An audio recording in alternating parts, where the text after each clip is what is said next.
nó biết tôi hỗ trợ để cho bờ cứ rất là giờ buổi tối nhớ nhà làm bá đấy thế có phải ai mày đấy nha bên trái à cháu là cháu có ai mày đây bây tôi hỗ trợ này rất là giờ buổi tối giờ bông rồi tay nhẹ chỗ giờ từ cua chỗ giờ cho tôi nhua giờ từ tôi nhua kiểu nhau chế đầu cái giờ chẳng ai khu đấy đó phải không quay cái gì anh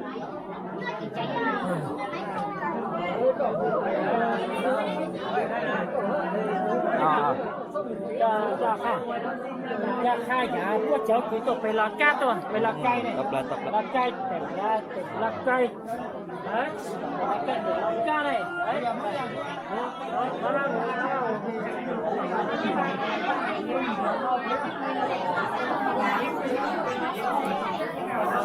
thứ sai à sai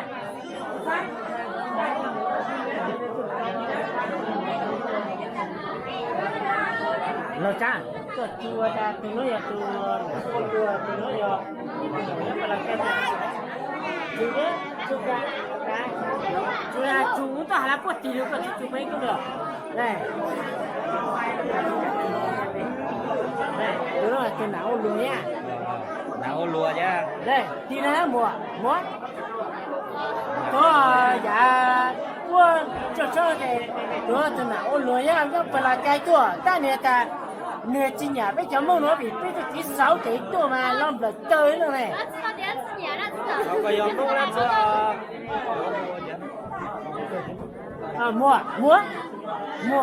mua cho nó bì cho nè hai mình bây giờ tập là hạt của Hà Lô của lúc mấy nó chứ ngày nhà dùng một set này chút tú này cũng được đi về mà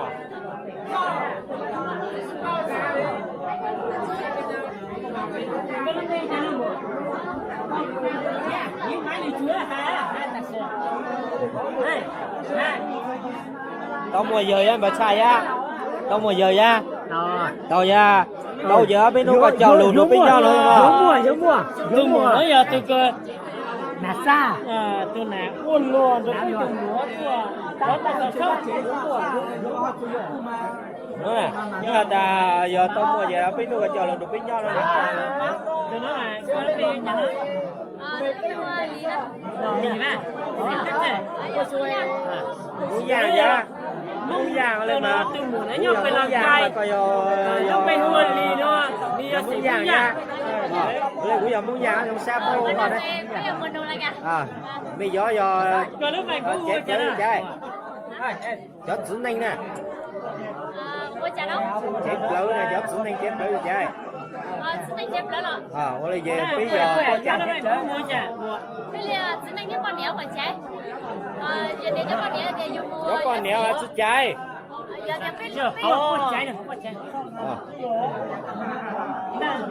bây giờ là để con nẻo mà giờ với tụm bơ đi với tụm bơ nữa giờ cho tụi con nẻo nó bị nó kia rồi cho đi được cái nho rồi tùng nữa mày bây giờ mùa bơ đấy còn ngủ giờ bây giờ sâu nó này nó đi ra nó chán hả mấy biết tùng nữa mà tôi nói bây giờ tôi đã sang tôi nói tôi con nhang bây giờ mùa rồi nha nên là sao nha cái anh đi giờ giải từ mùa giờ mới ra nhớ phải là cây tôi nhớ nó hành chắc chưa có nó hành bún bùa cha rồi xi ma cây nó xi ma cây cho nó chắc có nó hành bún cha hạt cho nó mấy nó nó phải hoa linh linh hả hoa linh linh đó hoa linh linh mấy cho nó hành bún rồi đi qua cho nó mấy gì rồi này hạt này nó hành bún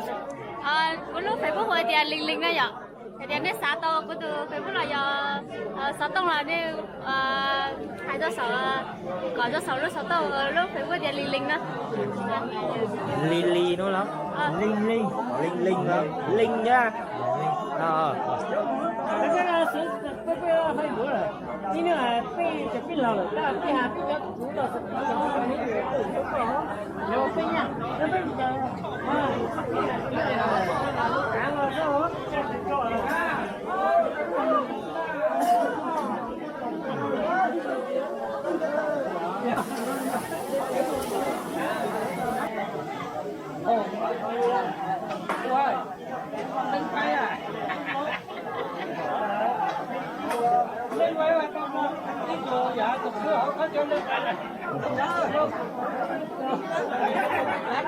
Vô đó hả?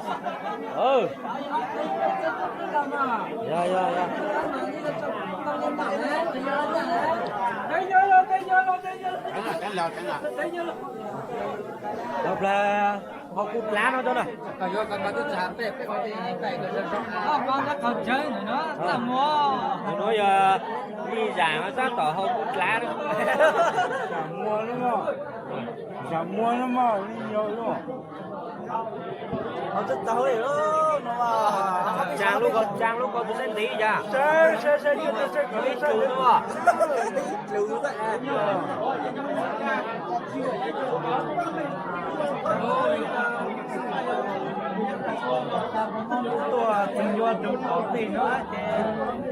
Nhìn nó chú Trang hơn.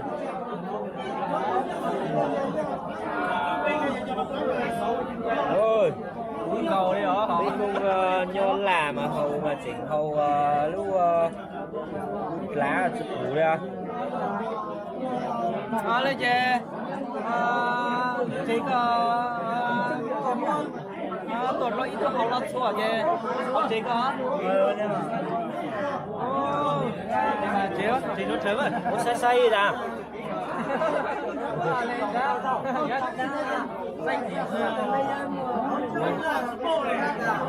Hai cậu. Ô, tí con mà có hai cậu thật đó. Chủ con mẹ, chủ con rất xấu quá. Bán ít thôi mà. Họ tự nhiên không bán à. Mẹ ba mẹ ta sử dụng chủ mà. Chế có.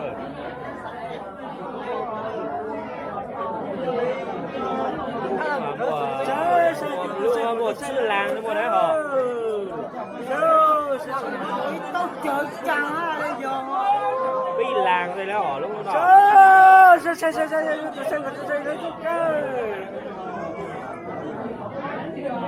Dùng cho tụi người tính cho ít hậu thôi.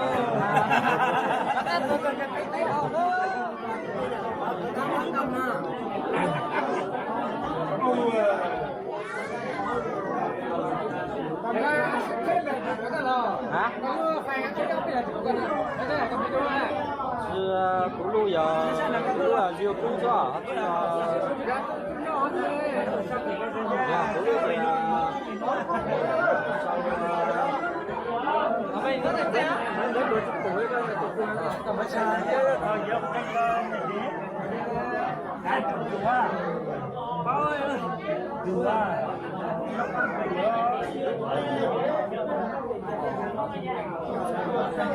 Sắp cháy vào nhà nhớ đây. Nào cháy. Máy chó to cả. Nhớ nó máy chó.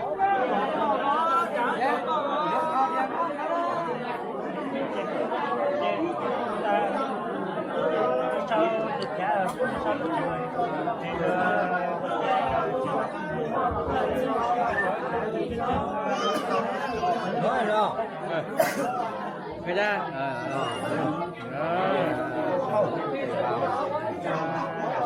Cảm ơn nha. Chỗ con gọi là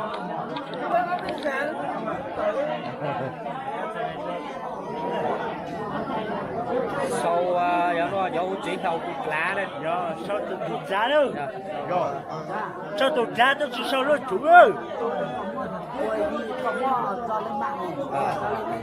Cháu ơi. Cháu nó say hả? Không có một cho lên mạng cái xe kia nó nữa rất được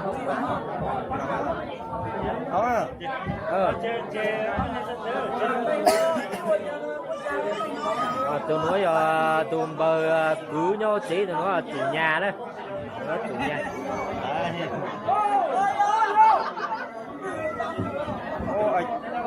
Các con sẽ nhau qua hải sản chúc các con một quả tinh bày một quả tinh bày lên mạng của cái xe đó.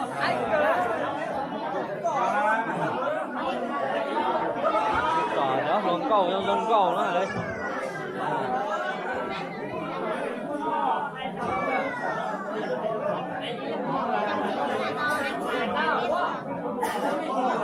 Nói sang nói tụi nhau nó ra còn nhang đây. Đừng nói bên cửa tôi có hú chán nhớ thì tôi này Mua mò giờ chọn cầu cũng hơi nhớ là gì? chọn cầu là gì? Tôi lúc bỏ biết câu này.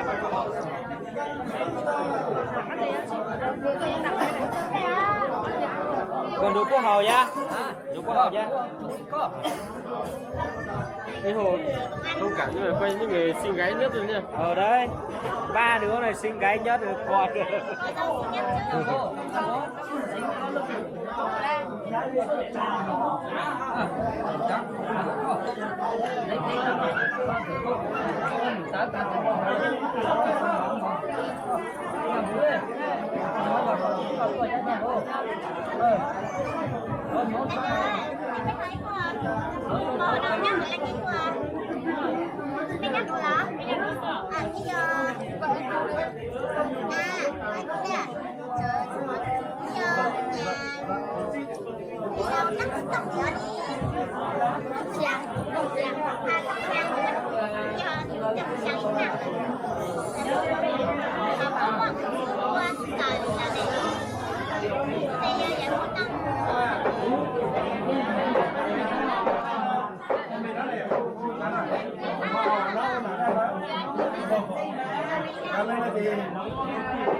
Tôi đang ngồi nhìn bài lúc đó thì được nhau của cho gì cho trong sau này họ nhịp bài về đó tôi họ nhịp bài chơi phòng tôi ở tôi uống này qua sáng đó tôi họ nhịp bài chơi thì ở tôi uống này còn mua nó cả cái của họ nhịp bài cái của một đống một số nữa.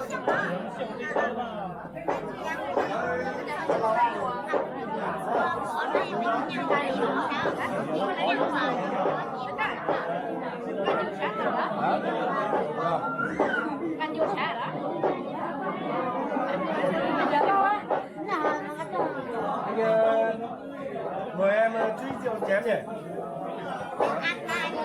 Em cứ ăn đi. Anh ôi giời ơi.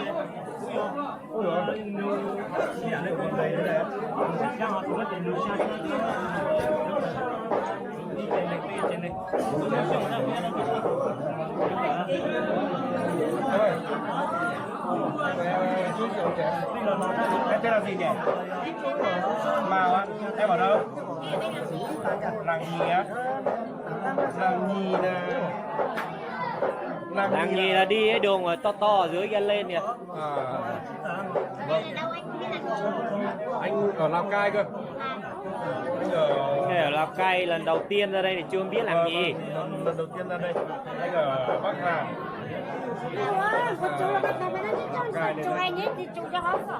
Có nhìn vào một năm rồi. Hôm vào đó là sao chết đây? Và sẽ tí.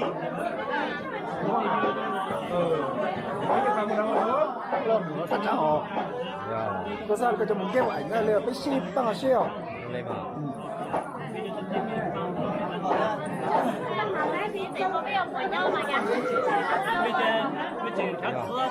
Chú tùa cầu nhang ha tùa nà sang.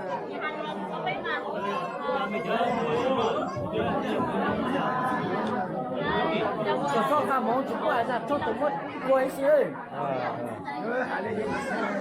Có thể hiểu mong rồi đây.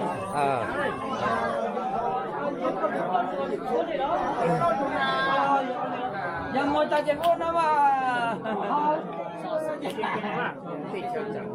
nhớ là chú con chụp cái gì mấy coi cho mà hay phải không nhưng mà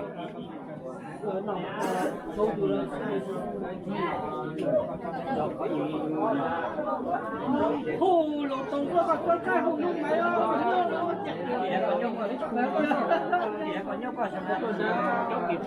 chủ nó đấy